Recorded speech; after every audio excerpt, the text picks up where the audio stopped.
Let's take a look at Connie's anatomy here before her botulinum toxin treatment. You can literally see her supratrochlear and supraorbital arteries and also venous structures all over the place. So just take that into consideration seriously when you go ahead and mark them up. We're going to try to avoid it, but no matter how much you can avoid it, there's a lot of venous plexuses all over the place. And on her, because of her thin skin, you can see them very, very clearly here.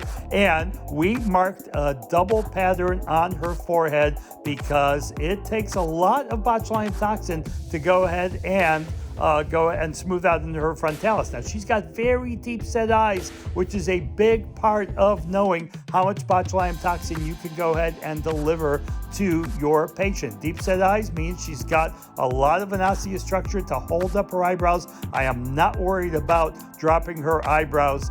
We don't want to give her too much botulinum toxin ever, but I'm not worried about dropping her eyebrows. So what we are doing is we are using ComfortDoc syringes, and we are going and we are really spreading out this botulinum toxin. Because of the thin skin, you can really see it kind of ball up there, but that literally will go away in the next few minutes right after her treatment here, as you'll pretty much see. But it'll be a little red, a little swollen, but that won't be for very long here. Now, I'm trying my hardest to go ahead and not hit any kind of a vessel, but we know if we do hit a vessel, it's not going to be a problem with botulinum toxin, and it's one of the reasons we don't like giving filler in this area here, because you can go ahead and certainly it's easy. Some of these vessels you can cannulate, especially right there. There you go, the supratrochlear and the supraorbital in this part of the face as it goes up towards the scalp is going to be very superficial. So as much as I try to go around it, many times you can nick it, whether you're certainly not intending to go ahead and do that, but it will stop bleeding, as you see very simply, and you'll certainly get some bleeding in other areas there too.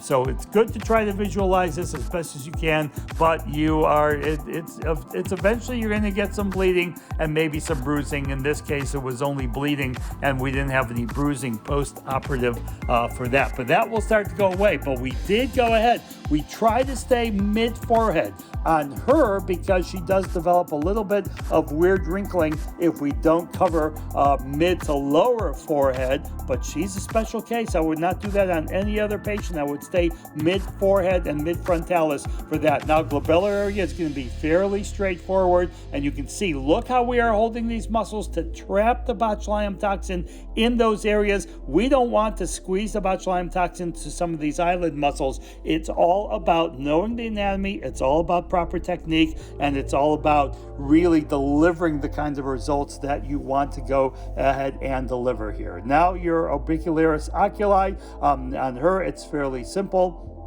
And she gets botulinum toxin regularly every 3 to 4 months, and that is fairly easy. Always away from the eye.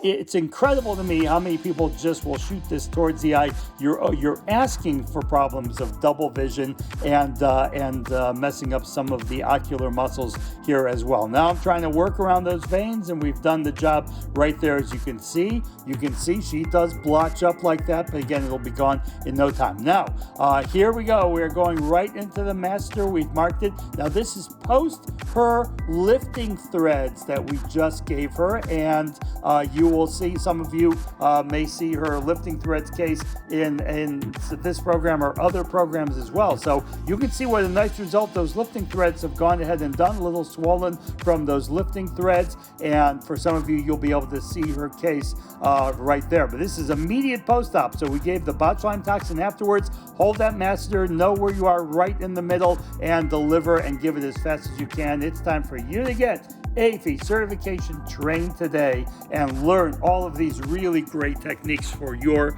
patients.